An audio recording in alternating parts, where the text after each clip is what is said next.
Hey guys, Srdjan here, and I'm in front of NP Dance Studio in Naperville.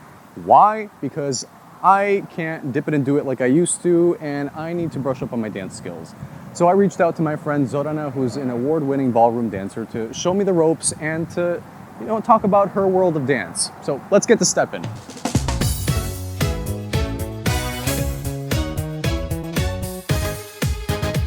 Thank you for being here with me today, and I'm super excited for this opportunity because I've never ballroom danced before. Okay. But before we even go into the routine of it all, I want to know a little bit about you and your background as far as like ballroom dancing. Yeah.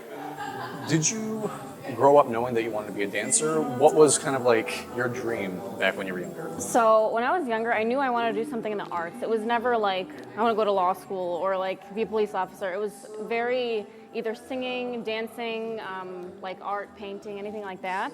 My sister and I were very different, and my parents always knew that I was going to kind of fall into that field. I never knew concretely what I wanted until I figured out that I can actually make a good living doing this. Right. And then specifically, I kind of geared myself into ballroom for that reason and decided to make it a career. How did your parents react to you wanting to do this?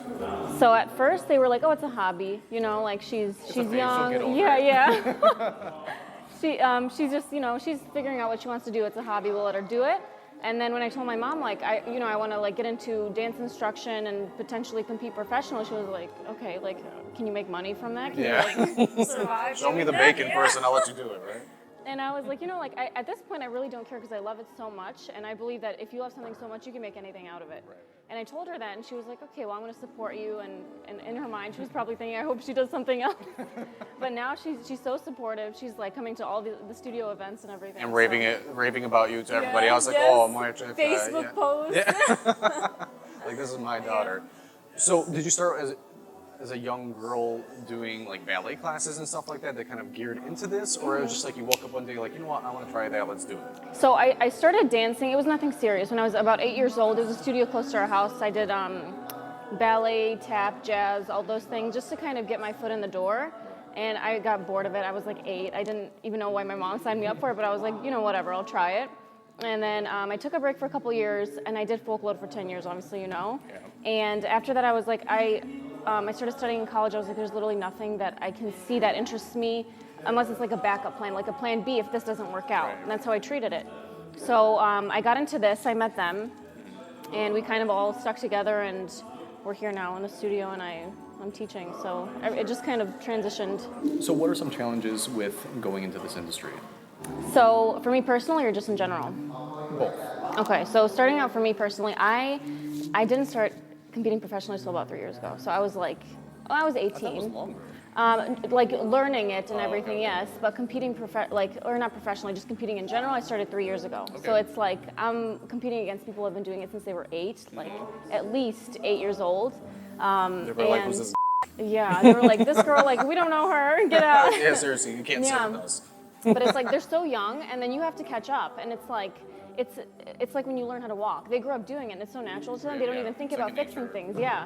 So for all of us, actually, for him, his wife, for myself, they started when they were 23. Damn. So it's like, yeah, and they're doing really well for themselves now, and I'm kind of in that same boat, like professionally, like, trying to make my way through. But it's at the end of the day, it's not so much about winning and the victory. It's you have to love it, and that's why you do it. So I think, that's a challenge. So generally how you would start any routine or any competitive routine is you would always invite. You're the leader, I'm the follower, so that's kind of just the breakdown. So you would invite me with your left hand, you would kind of, yep, and then I give you mine. And there's always going to be a leg that has more... Wait. Yes, so your starting foot is going to be, in this case, it's going to be your right leg. So this is always going to be kind of just like if you think of a needle or a pin on a disc. A pin on a record, the little, I was born like 99, so I don't know too much about that. But this is kind of your support here. Okay. So what I want you to do here is you're going to transfer weight, and this is called a crossover, the next step. So this arm is going to guide you this way. How do you do the hand? Like, are we flicking it, or are we like karate chop? Eventually, with like proper Etiquette. music and everything, and once you get all the details in, you would want to shoot it out. Yeah. Talk to the hand. Yeah. So let's do it again from the beginning, just how we would start it. So what's the hardest part about ballroom dancing, do you think? Well, there's a lot of things. It's just keeping up with yourself. It can be mentally draining. It can be physically draining. just keeping yourself healthy, really. There's moments where you're like, oh, I want to go out with my friends, I want to do this, and then you're like, I've practiced It's the a next day, I sacrifice they shouldn't have to drink. I make shouldn't have for a your beer, brain. you know, Yeah. So it's like, it's more, it's not like a typical 9 to 5, it's a lifestyle. Like, we can spend like probably 60 hours a week here. Just, you know, and Does it's... your mom ever call you and be like, Where yes, are sí, you? doji cuchi. Yes. Yeah. Staci Yeah. stamo. She's like, "Čo sa ty pošla, Yeah. nemáš Yeah, seriously, I'm gonna Yeah. fucking bring a brown bag. Are you sure? Yeah. You'll just spava tamo. Yeah. Now, going into competition, obviously you have to look your best, and you know, as you can see, these nice ass dresses back Yeah. here, like, yeah, I'm sure it takes a lot. Yeah. From start to finish, as far as like makeup, the tan, Oh, yeah. the shoes, whatever else you gotta do, right? How much does that even cost? It sounds like it's a lot. This, like, It's so. how much would this cost? If it's new, anywhere from $3,000 to $10,000, depending on the stones. They're all Swarovski if you want to look a little bit fancier, right? Because especially professionally, it's my belief. It's very subjective, but 50% of your performance is how you look, right? So you have to feel the part, look the part, and then you execute it, I think, better. Just if you feel better. So these dresses, they can range anywhere like up to $10,000. Okay, for $10,000, this better make me look skinny. Okay. Like, Do you want to try it on? No. Well, it's like they're wearing the regular getup, you know, black slacks. Yeah, just for like practice and teaching. Yeah. But this is like, yeah, you have to. They're very heavy too. So in the competition itself, let's go back to the song and dance. They choose it for you. Is that why everyone is on the dance floor at the same time? Yes, because they just know the beat, right? And they Yeah. prepare for that. You have a couple seconds in the beginning, 5 counts or whatever, to kind of set yourself up, Yeah. and then you just go for it. So everybody knows generally. I would bump into every motherfucker on that floor. It happens. I can imagine everyone's Yeah. just like doing like their, you know, tips and tricks and all that Yeah, it stuff. happens. There's only so much room on the dance floor. Yeah. So you guys, this shit ain't easy. I know it looks like I know what the fuck I'm doing. I don't. I'm just trying to shake my ass and like not make a fool out of myself. We'll see how it goes. Yeah. Okay. All right. So I'll face this way. All right.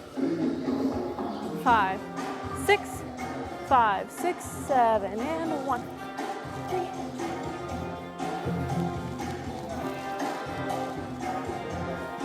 Connect.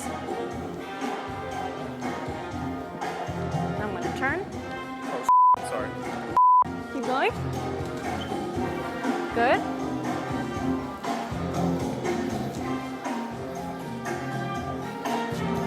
So let's talk about the studio. Okay. I mean, it smells brand new. That's Yeah. Paint and. Yeah, totally. But it's an amazing studio here.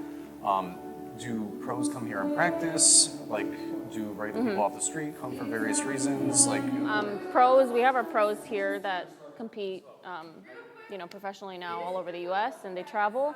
But it's open to everybody, really. It's not like, oh, you have to be in the ballroom industry to do this. There's people that come here that have no idea what they want, but they just want to dance. nice. And, we just get them started out, so it's... Well, I can imagine this growing into something bigger than ballroom. Oh, yeah. Like, I feel like there's so much opportunity, and the best is yet to come. Yeah. So, Oh, yeah. I want to thank you for Thank you. being with me and, giving me an insight into Yeah. your dance world, because obviously I'm not a part of it. The only dance thing I did was folklore for Yeah. like 15 years, and that is a whole nother ballgame. Yeah.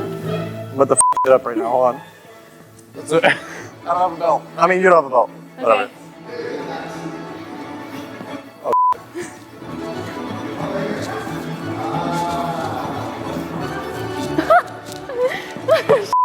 I forgot it's a keep going. See, I'm teaching you something.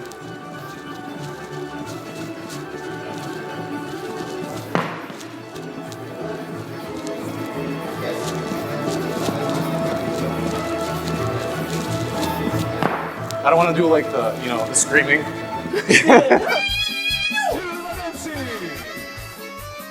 Hell no, you have customers here.